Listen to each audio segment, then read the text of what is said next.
அனைவருக்கும் வணக்கம். இந்த வீடியோவில் என்ன பார்க்க போகிறோம் அப்படின்னோம்னா, விடுதலை போராட்டத்தின் தமிழகத்தின் பங்கு, அதுக்கடுத்து தமிழ்நாட்டின் வரலாறு மற்றும் பண்பாடு சமூக அரசியல் இயக்கங்களில் 40 கொஸ்டின் கேட்கறதுனால இந்த பாடத்தில் ஒரு டாப்பிக்கும் ப்ளஸ் இந்திய வரலாறு, அதாவது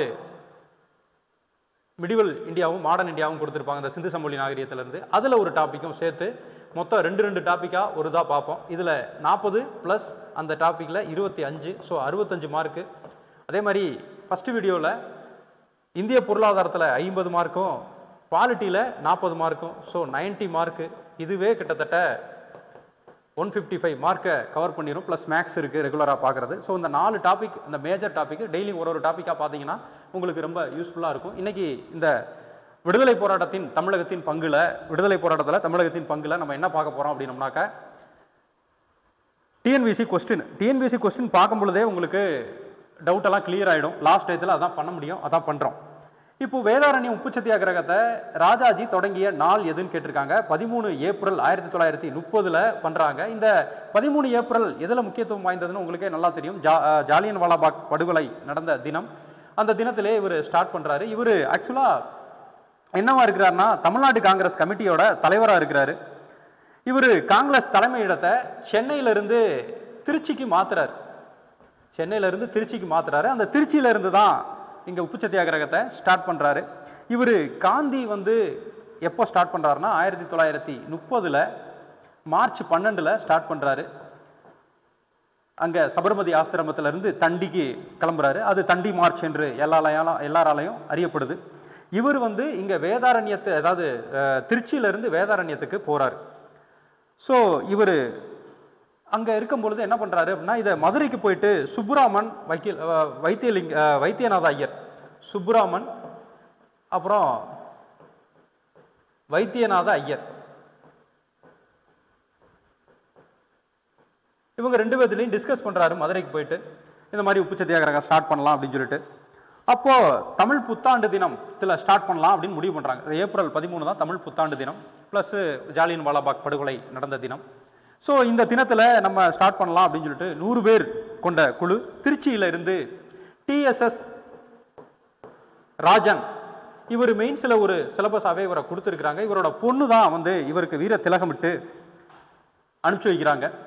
இங்கே வழிநடுகளையும் பாரதியார் பாட்டும் உங்களுக்கு நல்லாவே தெரியும். அச்சமில்லை என்ற பாட்டும், ராமலிங்கனார் பாட்டு கத்தியின்றி ரத்தமின்றி யுத்தமின்றி வருகுது அப்படிங்கிற பாட்டை படிச்சுட்டு இங்கே ஸ்டார்ட் பண்ணுறாங்க. ஏப்ரல் 28 தன்னோட பயணத்தை முடிச்சு அங்கே போயிட்டு உப்பு காய்ச்சுறாங்க. இங்கே பார்த்தீங்க அப்படின்னா திருச்சியில் ஸ்டார்ட் பண்ணி, ஏன்னா இந்த கொஸ்டின் ஒரு தடவை கேட்டிருந்தாங்க. இப்போது இதெல்லாம் சொல்கிறதுக்கு காரணம் என்னன்னா, இந்த ஏரியாவில் கொஸ்டின் வரும். இதை விட்ட வேறு வழியும் இல்லை. நம்ம எத்தனை பர்சனாலிட்டி இதை பார்த்து வச்சுக்கிட்டே இருந்தோம்னா இதான் கொஸ்டினாக வரும். ஆனால் எப்படி வேணாலும் கேட்கலாம். இங்கே என்ன கேட்டிருந்தாங்க, ஆனால் திருச்சியிலேருந்து வேதாரண்யக்கு போனார், எந்தெந்த வழியாக போனார் வரிசைப்படுத்து அப்படின்னு சொல்லி. திருச்சி, தஞ்சாவூர், திருச்சிக்கு அடுத்து தஞ்சாவூர், அதுக்கடுத்து கும்பகோணம், மன்னார்குடி, அதுக்கடுத்து மன்னார்குடி, கடைசியா திருப்புரை தூண்டி வழியாக வேதாரண்யத்தை அடைஞ்சிருக்காங்க. இந்த வரிசையை கேட்டிருந்தாங்க. அப்போ பாருங்க எவ்வளவு தெளிவான கொஸ்டின் அப்படின்னு சொல்லிட்டு. இந்த ஒரு விஷயத்துல நம்ம இவ்வளவு தூரம் சொல்லிட்டோம். அதுக்கடுத்து சென்னையில் வேற இந்த உப்பு சத்தியாகிரகம் நடக்கும். அதை அடுத்த கொஸ்டின் வரும். அந்த கொஸ்டின்ல நான் எக்ஸ்பிளைன் பண்றேன். அதுக்கடுத்து பார்த்தீங்கன்னா 2வது கொஸ்டின் உங்களுக்கு, இந்திய சுதந்திரத்திற்கு பிறகு தமிழ்நாட்டில் மதிய உணவு திட்டம் ஆரம்பிச்சவர் யார் அப்படின்னு சொல்லி பார்த்தோம்னா, அது அனைவரும் அறியக்கூடிய கே காமராஜர். இவங்க எல்லாமே மதிய உணவு திட்டத்தில் பார்ட்டிசிபேட் பண்ணியிருப்பாங்க. ஆனால் ஒரு திட்டத்தை மாற்றிருப்பாங்க. கருணாநிதியாக இருக்கட்டும், ராமச்சந்திரன் அவர்களாக இருக்கட்டும், ஜெயலலிதா, இவங்க எல்லாமே பண்ணியிருப்பாங்க முதலமைச்சர். ஸோ இவர் ஃபஸ்ட்டு 1956 அறிமுகப்படுத்தியிருப்பார். எங்கே அறிமுகப்படுத்துறாரு அப்படின்னு சொல்லி பார்த்தோம்னா, பாரதியார் பிறந்த ஊரான எட்டயபுரத்தில் அறிமுகப்படுத்துறாரு 1956. இவர் எப்போ பிறக்கிறாருன்னா 1903 பிறக்கிறாரு. இவர் ஜூலை 15. இது ஒரு கல்வி வளர்ச்சி நாளாக அறியப்படுது. இது எதுக்காக சொல்கிறோம் அப்படின்னா, இது எல்லாமே கேட்ட கொஸ்டின். இவரை பற்றி ரெலவெண்ட்டாக இருக்கக்கூடிய விஷயங்களை இந்த இடத்துல ஞாபகப்படுத்திக்கிட்டீங்கன்னா உங்களுக்கு நல்லது. 16 வயசில் அரசியலில் ஈடுபடுறாரு. 1920 ஒத்துழையாமை இயக்கத்தில் பங்கு பெறாரு. 1922 இந்திய குடியரசு காங்கிரஸ் அப்படின்ற ஒரு மாநாடை நடத்தி இவர் ஃபேமஸ் ஆகிறாரு. 1930 உப்பு சத்தியாகிரகத்தில் பங்கு பெற்றதுனால இவர் கைது செய்யப்பட்டு கல்கத்தாவில் இருக்கக்கூடிய அலிப்பூர் சிறையிலையும் பெல்லாரி சிறையிலையும் அடைக்கப்படுறார். இதெல்லாமே உங்களோட ப்ரீவியஸ் இயர் கொஸ்டினாவே கேட்டிருந்தாங்க. இப்போ நான் சொல்லக்கூடிய அந்த ஜூலை 15 கல்வி வளர்ச்சி நாள் அப்படிங்கிற விஷயமும் இப்போ இந்த விஷயங்கள் எல்லாமே கேட்டிருந்தாங்க. இந்த இடையில 1946 இருந்து 1952 வரைக்கும் சென்னை மாகாண காங்கிரஸ் கமிட்டி தலைவராக இருக்கிறாரு. இப்போ ராஜாஜி பதவி விலகுவார். 1954 பதவி விலகிறார். 1954 பதவி விலகுவார். ஏப்ரல் 13 பதவி விலகுவார். உடனே இவர் முதலமைச்சராக பதவி ஏற்றுக்கிறாரு. பதவி ஏற்றதுக்கு அப்புறம் தான் மதிய உணவு திட்டத்தை கொண்டு வருவார். இவர் மதிய உணவு திட்டத்தை கொண்டு வந்தது என்ன காரணம்னா கல்விக்கு முன்னுரிமை கொடுக்கணும் அப்படிங்கிறதுனால தான் கொண்டு வந்திருப்பாரு. இடைநிற்றலை குறைக்கணும் அப்படின்னு அதெல்லாம் கேட்டிருந்தாங்க. இடைநிற்றலை குறைக்கணும், பெண்களோட இடைநிற்றல், அதாவது குழந்தைகளோட இடைநிற்றலை குறைக்கணும் அப்படின்றத தான் இதோட கான்செப்ட். மதிய உணவு திட்டம் இந்தியாவுக்கே முன்னோடியான திட்டம். அதனால தான் அந்த கொஸ்டினை எப்பயுமே ஒரு மிட் டே மீல் அப்படிங்கிறது வந்து திருப்பி கேட்டுக்கிட்டே இருப்பாங்க. ஸோ காமராஜர் 9 வருஷம் இருந்தார்ன்ற விஷயத்தை கூட ஒரு குரூப் 4 கொஸ்டினில் கேட்டிருந்தாங்க. எப்போ வரைக்கும் 1954 இருந்து 63 வரைக்கும் இருக்கக்கூடிய காலகட்டத்தில் இவர் தான் முதலமைச்சராக இருப்பார். இது எத்தனை வருஷம் இருந்தாருன்ற முதற்கொண்டான புக் பேக் கொஸ்டின் தான் எல்லாமே கேட்டிருந்தாங்க. இப்போ நான் சொன்ன விஷயம் இது ரிலவெண்ட்டான, இது ஒரு கொஸ்டின், இது ரிலவெண்ட்டாக இருக்கக்கூடிய விஷயங்கள் எல்லாத்தையும் சொல்லியிருக்கேன்னா இது எல்லாமே கொஸ்டினாக கேட்டிருந்தாங்க.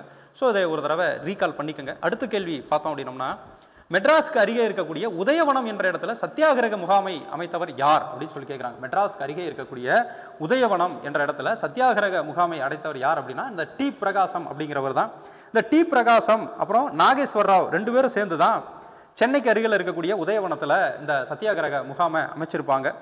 இவங்க கலந்துகிட்டதுக்காக இவங்க வந்து என்ன பண்ணுவாங்க அப்படின்னாக்கா இவங்களை கைது பண்ணுவாங்க. இவர் சென்னை மாகாணத்தில் முதலமைச்சராக இருந்தவர். ஆந்திரா பிரிஞ்ச உடனே அதோட முதலமைச்சர் வந்து இந்த டி பிரகாசம் அப்படிங்கிறவர் தான். அதே விட ஒரு முக்கியமான விஷயம் இவரை என்ன பார்க்குறோம் அப்படின்னோம்னா ஆந்திர கேசரி அப்படின்னு சொல்லி அழைச்சிருப்பாங்க. ஆந்திர கேசரி அப்படின்னா கேசரினா சிங்கம். நம்ம தெரியும் பஞ்சாப் சிங்கம் யார், லாலா லஜபதி ராய். வங்காளத்து சிங்கம் யாருன்னு சொல்லி சுபாஷ் சந்திர போஸ். தமிழ்நாட்டின் சிங்கம் யாருன்னு தெரியும், தேவர். ஸோ அதே மாதிரி இவரை என்ன அழைச்சிருப்பாங்கன்னா ஆந்திர கேசரினா சிங்கம். சரி, எதுக்காக அழைக்கிறாங்க அப்படின்னா 1927 வருஷம் சைமன் கமிஷன் வந்ததை எதிர்த்து, சைமன் கமிஷன் எதுக்காக போட்டாங்க அப்படின்னு சொல்லி நல்லா தெரியும். 7 பேர் கொண்ட குழுவில் இந்தியாக்காரங்களே இல்லை அப்படின்றதுக்காண்டி போட்டிருப்பாங்க. அந்த சைமன் குழுவில் இவர் என்ன பண்ணியிருக்கிறார் அப்படின்னா சட்டையை கலட்டி நெஞ்சை காமிச்சு சுடுறதா இருந்தால் நெஞ்சில் சுடுங்கடா அப்படின்னு சொல்லியிருக்காரு. அதுக்காகவே இவரை வந்து என்ன சொல்கிறாங்க, ஆந்திர சிங்கம் அப்படின்னு சொல்கிறாங்க. ஸோ அது ஒரு முக்கியமான நிகழ்வு தான். அதனால் டி பிரகாசம் அப்படிங்கிறத நீங்கள் தெரிஞ்சுக்கணும். இங்கே வரக்கூடிய இங்கே பாருங்கள், இந்த காமராஜர், ராஜாஜி, டி பிரகாசம், இது இந்த ஆப்ஷனில் இருக்கக்கூடிய ஆட்கள் என்ன யார் இருக்காங்களோ அவங்கெல்லாம் இம்பார்ட்டண்ட்டு அப்படின்னு நீங்கள் தெரிஞ்சுக்கணும். கருணாநிதி, எம்ஜி ராமச்சந்திரன், ஜெயலலிதா, காமராஜர் இந்த முதலமைச்சரை பற்றி கொடுக்குறாங்க அப்படின்னா அதில் வர்றதெல்லாத்தையும் நீங்கள் அதனால தான் டிஎன்பிஎஸ்சி கொஸ்டினை ரியலைஸ் பண்ணுறது. அதுக்காக அடுத்த கொஸ்டின் வஉசி வள்ளியப்பன் உலகநாதன் சிதம்பரம் அவர்கள் பற்றின கூற்று. இவரும் வந்து சுதந்திர போராட்டத்தில் தமிழகத்தில் ரொம்ப முக்கியமான ஒருத்தராக அறியப்படுகிறாரு. சுதேசி இயக்கம் அப்படிங்கிறதுல இவரை பற்றின உண்மையான கூற்று சொல்லியிருக்கிறாங்க. சென்னை விவசாய கைத்தொழில் சங்கம் லிமிடெட்டை இவர் தான் உருவாக்கி இருக்கிறாரு. அது சரியான கூற்று தான். அது மட்டும் இல்லாமல் இவர் தூத்துக்குடியில் சுதேச பண்டகசாலை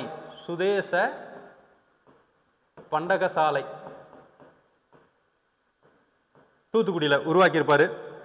தரும சங்க நெசவு சாலை அதை ஏற்படுத்தியிருப்பாரு இவர்.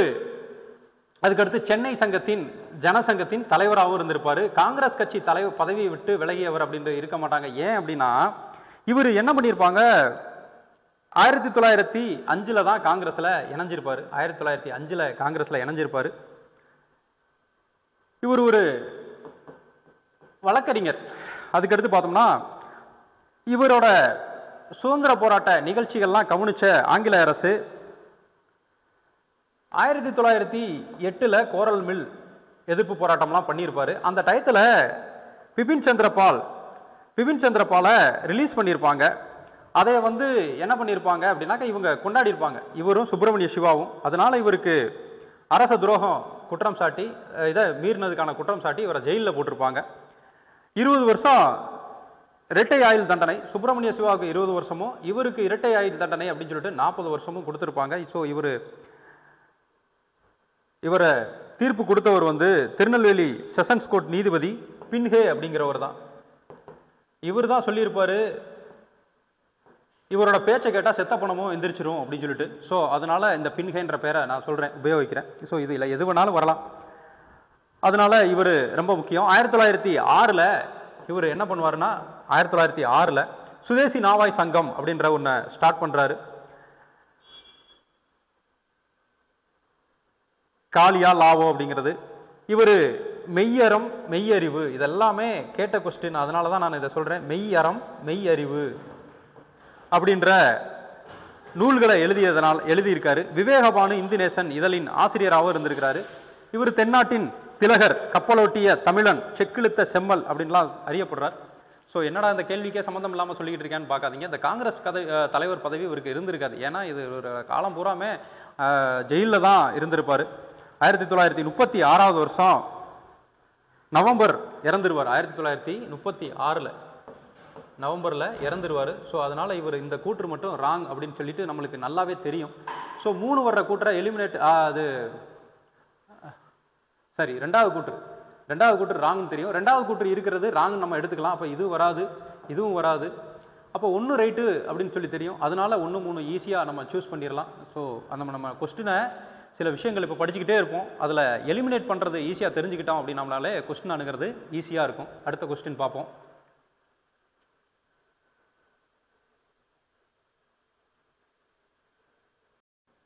இந்த கேள்வி பார்த்தீங்கன்னா லாஸ்ட்டாக குரூப் 1ல் கேட்ட உங்களுக்கு ஒரு கொஸ்டின் தான். மதுரை காந்தி, இதை பற்றின ரொம்ப நாளாக சுப்புராமன் இதை பற்றி குரூப் 1ல் மெயின்ஸ்லேயே கேட்டிருந்தாங்க, ஒரு 4 குரூப் 1க்கு முன்னாடி. தட்சிண காந்தி, அதுக்கடுத்து வித்யாலய ஐயா, வித்யானா வந்து கல்வி, அவர் காமராஜர் வர்றதுக்கு வாய்ப்பு இருக்குது. 1, 3. அதுக்கடுத்து தமிழ்நாட்டின் நூலக இயக்கத்தின் தங்கை அவினாசி லிங்கம். ஸோ இது தப்பு. அப்போது 4 தப்பாக இருக்கக்கூடிய எதுவுமே ஆன்சராக வராது, இது வராது. அப்போ எடுத்துடலாம். அப்போ 1 சரியாக இருக்கிறது வரணும். அப்போ 2 வந்து வராது. அதாவது 1, 3 தான் சரியானது. இது எல்லாம் கன்ஃபியூஸ் ஆனாங்க. தட்சிண காந்தி அப்படின்னா தட்சிண பிரதேசம் வேணும்னு சொல்லியிருப்பாரு, ஆனால் தட்சிண காந்தி இவர் கிடையாது, ராஜாஜி இல்லை. ஸோ இது ரொம்ப கன்ஃபியூஸான கொஸ்டின் தான். ஆனால் லாஸ்ட் இயராக கேட்ட கொஸ்டின். மதுரை காந்தி அப்படின்றத சுப்புராமன் எடுத்து படிச்சுக்கோங்க. தமிழ்நாடு நூலக இயக்கத்தின் தந்தை, இவங்கெல்லாம் வந்து ரொம்ப முக்கியம். ஸோ அடுத்த கொஸ்டின் பார்ப்போம்.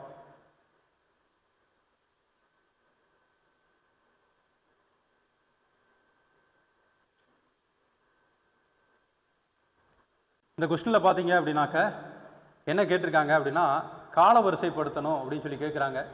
ஹிஸ்ட்ரி நான் முன்னாடியே சொல்லியிருக்கேன், இதெல்லாம் இயர் முக்கியமாக பார்த்துக்கணும் அப்படின்னு சொல்லிட்டு.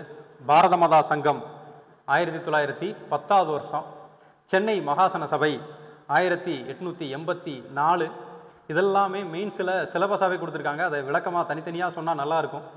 ஹோம் ரூல் இயக்கம் எப்போ ஆரம்பிச்சிருக்காங்கன்னா அன்னி-பெசண்ட்டை பற்றி படிக்கும்பொழுது இதுவும் வந்துடும். 1916. மதராஸ் திராவிட சங்கம் எப்போ ஆரம்பிச்சிருக்காங்கன்னா 1912. ஸோ இந்த இயர் வர்ற மாதிரி மேட்ச் பண்ண சொல்லியிருக்காங்க. ஸோ இந்த பி ஆப்ஷன் தான் உங்களுக்கு கரெக்டான ஆப்ஷனாக இருக்கும். ஸோ இதெல்லாத்துமே தமிழ்நாட்டில் இருக்கக்கூடிய விடுதலை போராட்டத்தில் பங்கு பெற்றவங்க, சென்னை மகாசன சபையெல்லாம் பார்த்தோம் அப்படின்னம்னாக்க இதுதான் தேசிய காங்கிரஸ், இந்திய தேசிய காங்கிரஸோட கோரிக்கைகளில் இதுதான் முன்னோடியாக இருந்துச்சு. அதாவது இது போட்ட இந்திய தேசிய காங்கிரஸோட கோரிக்கைகள் ஆல்ரெடி சென்னை மகாசன சபையில் கோரிக்கையாக இருந்ததை தான் அவங்க ஃபாலோ பண்ணாங்க. ரெண்டாவது, தமிழ்நாட்டிலிருந்து அதிகமான காங்கிரஸ் தலைவர்கள் போகிறதுக்கு இது ஒரு முக்கியமான அமைப்பு தான் அந்த இது. ஹோம் ரூல் இயக்கம் அன்னி-பெசண்ட் உங்களுக்கு நல்லாவே தெரியும். பாரத மாதா சங்கம், நீலகண்ட பிரம்மச்சாரி, அதுவும் உங்களுக்கு ரொம்ப இம்பார்ட்டண்டான ஒன்று தான். ஸோ இது எல்லாமே தமிழ்நாட்டின் விடுதலை போராட்டத்துக்கு ரொம்ப முக்கிய பங்கு தான். ஸோ அதை நல்லா தெரிஞ்சுக்கணும். இங்கே பாருங்கள், இதுவும் குரூப் 1 கொஸ்டின் தான். இதை கரெக்டாக தான் இருந்துச்சு. ஆஸ் கொலை வழக்கில் முதல் குற்றவாளி யார் அப்படின்னு சொல்லிட்டு நீங்கள் வாஞ்சிநாதன் தான் போட்டிருப்பீங்க. இந்த ப்ரௌனிங் வகை துப்பாக்கி பயிற்சி பெற்றப்ப யார் பயிற்சி கொடுத்தா அப்படின்னா நீலகண்ட பிரம்மச்சாரி கொடுத்துருப்பாரு. ஸோ பாரத மாதா சங்கத்தில் இது வந்து என்ன அப்படின்னா, இவர் இறந்து போயிடுவார், தன்னைத்தானே சுட்டு இறந்துக்குருவார். 1911 ஜூன் 17 தான் அவர்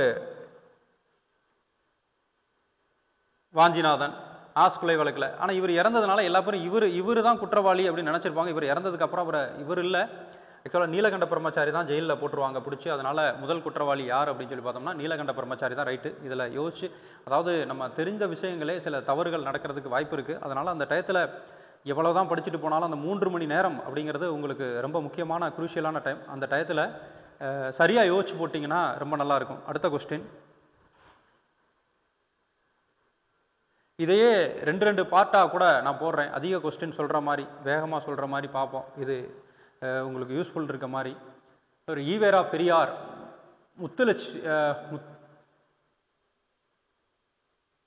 முத்துசாமி, மெட்ராஸ் மகாசன சபை, பாரதியார், இவங்களை பற்றின விஷயங்களில் இங்கிட்டு மேட்ச் பண்ணுங்கன்னு கொடுத்துருக்காங்க. ஈவேரா பெரியார் உங்களுக்கு நல்லாவே தெரியும். குடியரசு நாள் இதெல்லாம் நடத்தினவர். முத்துசாமி தெரியும், 1877 முதல் நீதிபதியாக இருந்திருக்கிறாரு அப்படிங்கிற விஷயம். மெட்ராஸ் மகாசன சபா தெரியும், 1884. இதுக்கு முன்னாடி தான் படிச்சிங்க. வீரராகவாச்சாரி, அனந்தாச்சார்லு அவங்கெல்லாம் இருப்பாங்க, அவங்க தான் ஏற்படுத்தியிருப்பாங்கன்ட்டு சொல்லி பாரதியார் கைது பண்ணோடனே புதுச்சேரிக்கு போயிடுவார். அந்த பாரதியாரோட தொடர்புடைய விஷயம் புதுச்சேரி. ஸோ இதுதான் இதை மேட்ச் பண்ணால் போதும். இதுதான் இங்கே கேட்டிருக்காங்க. சென்னை மாணவர் மன்றம் அமைக்க காரணமாக இருந்தவங்க யார் அப்படின்னு சொல்லி தர்மாமல் தான் இதுக்கு சரியான விடை. இப்போது உப்பு சத்தியாகிரகத்தை மீறினதுக்காக அவதாரம் கட்டியவர் யார் அப்படின்னு சொல்லி கேட்குறாங்க. ருக்குமணி லக்ஷ்மிபதி. இதெல்லாம் 10th புக்கில் அப்படியே இருக்கிறது தான். ஸோ உங்களுக்கு இந்த 15 நிமிடத்தில் என்னென்ன கேள்விகள் அப்படின்னு சொல்லி என்னென்ன கேள்விகள் 15 நிமிஷமாக நான் ஒதுக்கியிருக்கேன். இன்னும் அதிகமான கொஸ்டினை சொல்லணும். நான் நாளையிலேருந்து கொஞ்சம் ஃபாஸ்ட்டாக சொல்கிறதுக்கு முற்படுறேன். இன்றைக்கே நாளைக்கு இதே 4 சாப்டரு 2 சாப்டராக தான் இருக்குது. ஸோ இதில் நிறைய கொஸ்டின் இருக்குது. மிச்ச செகண்ட் ரவுண்டு வர்றப்ப இதைய நம்ம நல்லபடியாகவே ஃபுல்லாக இருக்க கொஸ்டினை பூரா நான் சொல்லிடுறேன். இது டிஎன்பிஎஸ்சி கொஸ்டின். அதுக்கடுத்தும் கொஸ்டின் நிறையா இருக்குது. நீங்கள் தொடர்ச்சியாக வாட்ச் பண்ணீங்க அப்படின்னா உங்களுக்கு அது யூஸ்ஃபுல்லாக இருக்கும். ஏன்னா இது இங்கே டெஸ்ட்டு எழுதின கொஸ்டின். இதெல்லாம் மொத்தமாக வச்சு நம்ம ஒரு தடவை அட்டன் பண்ணி பார்த்துக்கிட்டோம்னாவே போதும். அந்த ஒரு தலைப்புக்கு, அந்த விடுதலை போராட்டத்தின் தமிழகத்தின் பங்கு அப்படிங்கிற ஒரு தலைப்புக்கு கிட்டத்தட்ட ஒரு 100-150 கொஸ்டினே இருக்கும். ரெண்டாவது உங்களுக்கு விஷயமும் தெரிஞ்சிருக்கும். அப்படிங்கிற போது இதில் கேட்கக்கூடிய 2 மார்க் அப்படிங்கிறது எளிமையில் வாங்கிடலாம். இப்போ அடுத்து பார்த்தோம் அப்படின்னோம்னா சிந்து சமவெளி நாகரிகம். சிந்து சமவெளி நாகரிகத்தை இதில் வர்ற ஒரு 15 கொஸ்டின் பார்ப்போம். அதுக்கடுத்து நீங்கள் நாளையிலேருந்து கொஞ்சம் 15 கொஸ்டின்லாம் இருக்கிறது 25 கொஸ்டின் அப்படின்றது நம்ம முடிஞ்ச அளவுக்கு வேகமாக சொல்லிடலாம். இது தியரி நான் நடத்தலை. ஆல்ரெடி தியரி படிச்சிருப்பீங்க, நீங்களே படிச்சிருப்பீங்க. இப்போதைக்கு தேவை உங்களுக்கோட ஃபாஸ்ட்டாக இருக்கக்கூடிய ரிவிஷன் தான். சிந்து சமவெளி நாகரிகம் முதல்ல 1921 பாகிஸ்தான் மேற்கு பஞ்சாப் மாநிலத்தில் அமைஞ்சிருக்கக்கூடிய அங்கே தான் கண்டுபிடிச்சிருக்காங்க. இது கூட எந்த இடம் அப்படின்னு சொல்லிட்டு கேட்டிருந்தாங்க. சிந்து நதியின் இடது துணை நதியான ராவி ஆற்றங்கரையில் அமைஞ்சிருக்கு அப்படின்னு சொல்லியிருக்காங்க. இந்த ஹரப்பா அப்படிங்கிறது இடதுகரை துணை நதியான ராவி. இதெல்லாம் கூட கேட்டிருந்தாங்க. ஹரப்பா நாகரிகம் சிந்து ஆற்றின் கரையிலும் அதனை சுற்றி அமைந்திருக்க சிந்து சமவெளி அப்படின்னு சொல்றாங்க. இது வெங்கலக்கால நாகரிகம். சிந்து நாகரிகம் என்ற சொல்லை பயன்படுத்திய ஆராய்ச்சியாளர் சர் ஜான் மார்ஷல் தான் ஃபர்ஸ்ட் வந்திருப்பார். அவர் ஆராய்ச்சி பண்ணியிருப்பார். ஃபர்ஸ்ட் வந்தவர் மேஷன் வந்திருப்பார். இவர் ஆராய்ச்சி பண்ணியிருப்பார் முத. அதனால தான் இது சிந்து சமவெளி நாகரிகம் அப்படின்னு சொல்கிறாங்க. இந்த கட்டிடக்கலை, தெருக்கள் இதெல்லாம் தியரியாக நீங்கள் படிச்சிருப்பீங்க ஆல்ரெடி. அதை தான் கீழே கொஸ்டினாக கேட்டிருப்பாங்க. ஸோ இது தியரியோடு கொடுத்துட்டேன். சரி, இங்கேருந்து தான் கொஸ்டின் ஆரம்பிக்குது. இது லாஸ்ட் இயராக கேட்ட குரூப் 1 கொஸ்டின் தான் உங்களுக்கு. டேஸ் என்ற வகையிலான சிந்து சமவெளி மட்பாண்டம் பண்டைய உலகின் முதன்மை சான்றோடு ஒத்துருக்கு அப்படின்னு சொல்லிட்டு நம்ம குமிழிடப்பட்டன்னு போட்டோம் நம்மெல்லாம். ஆனால் இது என்னது அப்படின்னாக்க பளபளப்பான அப்படிங்கிற கொஸ்டின் தான் சரியான ஆன்சர். பளபளப்பான தான் ஆன்சரு. நம்ம இந்த மிடிவல் இந்தியாவில் என்ன தான் கொஸ்டின் நம்ம படிச்சிருந்தாலும் கூட சில கொஸ்டின் அவுட் ஆஃப் இதில் போகுது அப்படின்னாலும் நம்ம கெஸ் பண்ணி போடுற அளவுக்கு விஷயம் தெரிஞ்சிருந்துச்சுனாலே போதும். ஸோ உங்களுக்கு ஒரு மதிப்பெண்மே இது லாஸ்ட் இயர் குரூப் 1 பார்த்தோம்னா 140 கிராஸ் ஆயிடுச்சு மெயின்ஸ் போகிறதுக்கு. இந்த அளவையும் அவ்வளவு கிட்டத்தட்ட வரும். அதனால் இதுவும் உங்களோட குரூப் 1 கேட்ட கொஸ்டின் தான். ஹரப்பா நாகரிகம் கொடுத்த தவறான கூற்று. இதை நீங்கள் முக்கியமாக படிச்சுக்கணும். சரியான கூற்றா தவறான கூற்றான்னு சொல்லிட்டு. ஸோ அரச மரமும் அகேசியா மரமும் புனித மரமாக்குறது டெஃபினட்டாக நம்மளுக்கு தெரியும். அரச மரம் புனித மரம்னு சொல்லிட்டு அகேசியா மரம் ரெண்டுமே புனித மரம் தான். சிவனை ஆதி வடிவில் வழிபட்டார்கள் அப்படின்னு சொல்லியிருக்காங்க. சிவன் ஆதி வடிவத்தில் வழிபட்டார்கள் அப்படின்னு சொல்லி பார்த்தோம்னாக்கா நம்ம பசுபதி அப்படின்ற ஒரு இது வந்து சிவன் போல உருவத்தில் தான் இருந்திருக்கு. அதனால அந்த லிங்க வடிவத்தை வழிபட்டிருக்கிறாங்க. ஸோ அதனால இந்த கூற்றும் சரிதான். களிமண் உருவங்கள் பெண் தெய்வங்களை அவங்க வணங்கியிருக்காங்க. இதுவும் அப்போ கூற்று சரிதான். இப்போ கடைசியாக இருக்கக்கூடிய டவுட்டாக வரக்கூடியது வந்து இந்த சீல இருக்கக்கூடிய கரப்பா நாகரிகத்தில் இறந்த உடல்களை தகனம் செய்யும் முறை பின்பற்றப்பட்டிருக்கு. அதாவது புதைச்சி இருக்காங்க, பெட்டிகளை வச்சு அடைச்சி இருக்கிறாங்க, அதை வந்து தகனமும் செஞ்சிருக்கிறாங்க, மிச்சத்தை விலங்குகளுக்கும் பயன்படுத்தியிருக்காங்க. ஸோ இது எல்லாமே இது இருக்கும்போது பின்பற்றப்படவில்லை அப்படின்னு சொல்லி கொடுத்துருக்காங்க. அதனால இதை ஈஸியாக உன்னை எலிமினேட் பண்ணிடலாம். ஸோ அதுதான் இதை நீங்கள் கேள்வியை படிக்கும்போதே உங்களுக்கு தியரியை படித்த மாதிரி ஒரு ஃபீல் வரும். கரப்பா மக்கள் கத்திகளுக்கும் பிற கருவிகளும் செய்த என்ன பயன்படுத்தியிருக்காங்கன்னா ரோரிசெட் அப்படின்ற ஒரு கல்லை தான் பயன்படுத்தியிருக்கிறாங்க. அதுக்கடுத்து பாருங்க, கரப்பா எழுத்துக்கள் அகர வரிசைப்படி அல்ல ஆனால் சித்திரவடுத்தப்படி இருக்கு அப்படின்னு சொல்லிட்டு ஆர்எஸ் சர்மா அவர் இருந்தால் ஆராய்ச்சி பண்ணவங்களும் சொல்ல நான் தியரியில் கொடுத்துருக்கேன். அந்த பிடிஎஃப் கீழே கொடுக்குறேன், அதில் நீங்கள் படிச்சுக்கோங்க. இவங்களை பற்றின விவரம்லாம் இருக்கும். ஸோ அதுக்கடுத்து பாருங்கள், சிந்துவின் தோட்டம் என்று அழைக்கப்படக்கூடியது இந்த முகஞ்சதாரா தான். சிந்துவின் தோட்டம் அப்படிங்கிறதெல்லாம் முகஞ்சதாரா, இது புக்கிலலாம் இல்லை. ஸோ இந்த கொஸ்டினில் இருக்கிறத நீங்கள் நல்லா படிச்சுக்கோங்க. கரப்பா மக்கள் ஆற்றுப்படுக்கையில் தங்கி இருந்தனர். அவர்கள் இருப்பிடம் எந்த ஆற்றுப்படுக்கையில் தங்கி இருந்தனர் அப்படின்னு சொல்லியிருக்காங்க. லோத்தல் வந்து பொஹாவா அப்படிங்கிறது. காளிபங்கன் காளிபங்கன் வந்து இந்த காகர் நதி வந்து ராஜஸ்தானில் இருக்குது. ரூர்பர் அப்படிங்கிறது சட்லஸ்ட். கரப்பா உங்களுக்கு முன்னாடியே படிச்சிருக்கீங்க. கரப்பாவோட இடது நதிக்கரையில் ராவி நதிக்கரையில் தான் அது அடைஞ்சிருக்கு அப்படி சரி இது அமைஞ்சிருக்கு அப்படின்னு சொல்லிட்டு முகஞ்சதாரோ வந்து சிந்து. இது ரெண்டும் தெரியும். இது செந்தாவே ஈஸியாக பொருத்திடலாம். பாருங்கள் எந்த நதிக்கரை அப்படின்னு சொல்லிட்டு நான் தியரியில் கொடுத்துருப்பேன். அந்த தியரியில் கொடுத்தது தான் இங்கே கேள்வியாக கேட்டிருக்கிறாங்க. ஸோ எப்படி வேணாலும் கரப்பாவை பற்றி கேட்கலாம். 25 கொஸ்டின் கேட்பாங்க இந்த ஏரியாவில். 25 கொஸ்டினும் உங்களுக்கு ரொம்ப இம்பார்ட்டன்ட் தான். இதில் 25 இந்த தமிழ்நாடு விடுதலை போராட்டம், அதாவது தமிழ்நாடு கலாச்சாரம், அதில் ஒரு 40. ஸோ 65 மார்க் ரொம்ப முக்கியம். அதனால தான் டேஸ் என்ற இடம் குஜராத்தில் ரன் ஆஃப் கட்ச் பகுதியில் காதிர் தீவில் அமைஞ்சிருக்குன்னா தோலவீரா அப்படின்ற இடத்துல அமைஞ்சிருக்கு. ஹரப்பா மக்கள் பண்பாடும் என்ற தலைப்பில் கீழ்கண்ட சரியானவற்றை எழுதுக அப்படின்னு சொல்லியிருக்காங்க. சிந்து நாகரிகத்தில் ஒன்றுக்கு அதிகமான குழுக்கள் இருந்துச்சு, அப்படின்னு சொல்றாங்க. சரிதான். ஏன்னா நிறைய குழுக்களாக சேர்ந்து தான் ஒரு இடத்துல வாழ்ந்துருக்கிறாங்க. அதில் வணிகம் செய்கிறவங்க இருந்திருக்காங்க, வியாபாரம் செய்கிறவங்க கைவிளைஞர் இருந்திருக்காங்க. அவங்கவுங்க ஒரு குழுவாக இருந்திருப்பாங்க அப்படின்னு சொல்லி இருக்க கூற்று சரியான கூற்று தான். சிந்து வெளியில் விவசாயிகள், கால்நடை வளர்ப்போர், வேட்டையாடுவோர், இந்த கீழே கொடுத்துருக்காங்க பாருங்க. விவசாயிகள், வேட்டையாடுவோர் என்ற உணவு சேகரிப்போர், பல்வேறு குழுக்கள் வாழ்ந்திருக்கிறாங்க. இதுக்கு ரிலவெண்ட்டாக இருக்க கூற்று தான். ரெண்டும் சரிதான். ஆனால் ஒன்றுக்கு மேற்பட்ட 5 குழுக்கள் அப்படின்னு சொல்லியிருக்காங்க. இது தப்பு. பர்டிகுலராக 5 குழுக்கள் அப்படிங்கிறது இல்லை. இங்கனையே கொடுத்துருக்காங்க பாருங்கள். உங்களுக்கு பல்வேறு குழுக்கள் அப்படின்னு சொல்லி கொடுத்துருக்காங்க. கீழே வந்து இதே இந்த கொஸ்டினை திருப்பி வாட்ச 2 தடவை வாட்சாவே இங்கே இதுக்கே சரியாக போட்டுடலாம். 1 2 தான் சரி. இதை நான் ஏன் சிந்து சமவெளி நாகரிகத்தெல்லாம் வேகமாக சொல்கிறேன்னா இதில் ஒரு கொஸ்டின் 2 கொஸ்டின் தான் வரும். இருந்தாலும் பார்த்துக்கங்க. கரப்பா நாகரிகத்தின் தடயங்களை முதலில் கண்டறிந்தவர் யார் அப்படின்னு சொல்லி பார்த்தோம்னா அந்த கன்னிங்ஹம் அப்படிங்கிறவர் தான். ஸோ அடுத்த கேள்வி பார்ப்போம். இதெல்லாம் நீங்கள் மெமரி பண்ணி வச்சுக்கிட்டீங்க அப்படின்னாக்க அதுவே நல்லது. கரப்பா நாகரிகத்தில் முத்திரைகளை பயன்படுத்தியிருக்கிறாங்க. இதில் நீர் யானை, யானைகள், புலிகள், ஒட்டகம் எல்லாமே பயன்படுத்தியிருக்காங்க. விலங்குகள் இவங்களுக்கு தெரிஞ்சதெல்லாம், அதனால எல்லாமே வரும். இவங்க அழிந்திராத விலங்கு வந்து குதிரை தான். குதிரைன்னு கொடுத்தாங்க மட்டும் நீங்கள் எலிமினேட் பண்ணிடுங்க. அறியாத உலோகம் வந்து இரும்பு. இந்த இரும்பையும் அது குதிரையும் தெரியாது. ஸோ அதெல்லாம் பார்த்துட்டிங்கனாக்க இது வந்து மொஹஞ்சதாரோ ஒரு உயர்ந்த மேடையின் மீது நன்கு கட்டப்பட்ட நகரம் தான். திட்டமிட்டு கட்டப்பட்ட ஒரு நகரம் மொஹஞ்சதாரோ. சிந்து சமவெளி தொடர்பாக தவறான பொருத்தம் அப்படின்னு சொல்லி பார்த்தோம்னா இது உங்களோட புக்கில் பாக்ஸிலே கொடுத்துருப்பாங்க. சங்கு பாலேஸ்வர், நாகேஸ்வர், வைடூரியம் வந்து சார்டுகை, கார்டிடியன் வந்து ராஜஸ்தான், ஸ்ட்ரீட் லைட்டும் ராஜஸ்தானில் தான் கிடச்சிருக்கும். ஸோ அது ஓமன் கொடுத்துருக்குறாங்க. அது தப்பு. அது மட்டும்தான் தப்பு. இது உங்களோட புக்கில் இருக்கக்கூடிய பாக்ஸிலே கொடுத்துருப்பாங்க. இவங்க அறிந்திராத உலோகம் என்ன அப்படின்னு சொல்லி பார்த்தோம்னா இரும்பு தான். கரப்பா பயன்படுத்தாத ஒரு உலோகம் வந்து இரும்பு தான். இதுவும் முன்னாடியே சொல்லிட்டேன். மற்ற எல்லா உலோகத்தையும் பயன்படுத்தியிருக்காங்க. இவங்க வெங்கல காலத்தை சார்ந்தவங்க. குஜராத் மொழியில் லோத்தல் அப்படின்ற லோத் அப்படிங்கிறதுக்கு வந்து என்ன அர்த்தம் அப்படின்னோம்னா இறந்த அப்படிங்கிற அர்த்தம். ஸோ நான் இது எல்லாம் பழசாக படிச்சிருப்பீங்க, அதனால் அதிகமாக விளக்கம் சொல்ல. ஏன்னா இந்த கொஸ்டினில் இருக்கக்கூடியதே உங்களுக்கு விளக்கம் தான். அப்போது இது என்ன தெரிஞ்சுக்கணும்னா என்ன கொஸ்டின் உங்களுக்கு கேட்பாங்க அப்படிங்கிற ஒரு விஷயம் உங்களுக்கு தெரிஞ்சுக்கணும். ஹரப்பா மக்கள் வந்து முதல்ல 1826 வருகை தந்தவர் வந்து சார்லஸ் மேஷன் அப்படிங்கிறவர் வந்திருக்கிறாரு. அப்புறம் பார்த்தோம்னா கரப்பா, மொஹஞ்சதாரோ, காளிபங்கன், லோத்தல் அப்படிங்கிறத பொறுத்து கேட்டிருக்காங்க. கரப்பா அப்படின்னு சொல்லி பார்த்தோம்னா பஞ்சாப்ல இருக்கு. மொஹஞ்சதாரோ எங்கே இருக்குது அப்படின்னு சொல்லி பார்த்தோம்னா சிந்து இருக்குது, காளிபங்கன் ராஜஸ்தானில் இருக்குது, லோத்தல் வந்து குஜராத்தில் இருக்குது. இது இந்தியாவில் இருக்குது. காளிபங்கன் லோத்தல்லாம்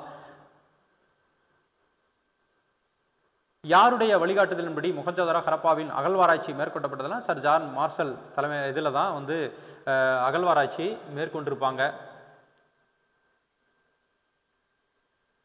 இவங்க பாருங்க, ஹரப்பா மக்களை பின்பற்றிய கூற்றுகள் எது உண்மை அப்படின்னு சொல்லிட்டு பேலஸை வழிபட்டார்கள். அது சிவன் வடிவத்தில் இருக்கக்கூடியதான் அந்த பேலஸை வழிபட்டிருக்கிறது உண்மைதான். அவர்கள் மனித உருவில் தெய்வங்களை வழிபட்டிருக்கிறாங்கன்னா அம்மா பொம்மைகள்லாம் கண்டுபிடிச்சிருக்கிறாங்க, அதனால மனித உருவில் வழிபட்டிருக்கிறாங்க அப்படிங்கிறத நம்ம கன்ஃபார்ம் பண்ணிக்கலாம். அவர்கள் தங்கள் தெய்வங்களை கோவில் வைத்தார்கள். கோவில் இருந்ததுக்கான இதெல்லாம் இல்லை, அவங்க இயற்கையை தான் வணங்கியிருக்காங்க. ஸோ இது வந்து ராங்குன்னு நம்ம எடுத்துக்கலாம்.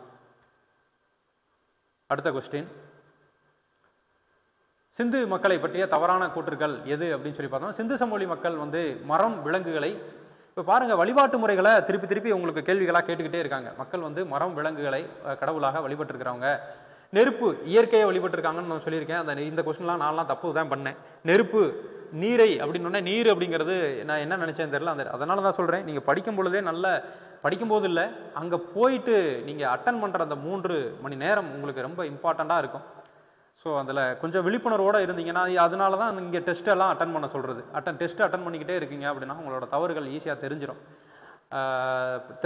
டைரெக்டாக போயெல்லாம் இது பண்ண முடியாது, ஏன்னா உங்களோட திறமை நிறையா பேர் இருப்பாங்க. சிந்து சமவெளி மக்கள் முக்கிய கடவுள் வந்து பெண் தெய்வங்கள் தான். ஸோ 2 வந்து எலிமினேட் பண்ணிடலாம் அழகா. கிருஷ்ணன் அப்படின்ற ஒரு கடவுள், சிவன் இருந்ததாகவே நம்மளுக்கு சரியான அடையாளம் கிடைக்கல, அப்புறம் கிருஷ்ணன்லாம் சொல்லவே வேண்டாம். ஸோ இதுதான். அதுக்கடுத்து பார்த்தோம் அப்படின்னோம்னா எல்லாமே ஸ்டேட்மெண்ட் கொஸ்டினாக தான் கொடுத்துருக்குறாங்க. வலுவான ஒரு மத்திய அரசை கொண்டதாக இருக்குது. திருவிளக்குகள் இருந்திருக்கு. இதில் எல்லாம் பார்த்தீங்க அப்படின்னா மழைநீர் சேகரிப்பு திட்டம் கூட அங்கே இருந்திருக்கு. ஒவ்வொரு தெருவிலும் தெருவிளக்கு இருந்திருக்கு. தெருவில் குப்பை தொட்டிலாம் இருந்திருக்கு. பணக்காரர் ஏழை குடியிருப்பெல்லாம் இருந்திருக்கு. மேல் நகரம், கிழக்கு, மேற்கு அப்படின்னு சொல்லிட்டு. ஸோ இது எல்லாமே சரிதான். ஸோ இன்றைக்கி வந்து பார்த்த கொஸ்டினில் அதில் ஒரு 15 கொஸ்டின், இதில் ஒரு சில கொஸ்டின் பார்த்தோம். வேகமாக சொல்லிட்டேன். நாளைக்கு நான் என்னோடய எய்மே வந்து அதிகமான கொஸ்டினை வேகமாக சொல்லி எல்லாத்துக்கும் அந்த விடுதலை போராட்டத்தின் தமிழ் முக்கியமானதை நான் எக்ஸ்பிளைன் பண்ணுறேன். சிந்து சமவெளி நாகரிகெல்லாம் அந்த கொஸ்டினை படித்தாவே உங்களுக்கு தியரியை படித்த மாதிரி தான். ஸோ படிச்சுட்டு போங்க, உங்களுக்கு உபயோகமாக இருக்கும். நம்ம ஒரு நாளைக்கு 2 வீடியோ 2 பாடம் 2 in 1, அதாவது 2 லெசன், அதாவது பொருளாதாரமும் பாலிட்டியும்.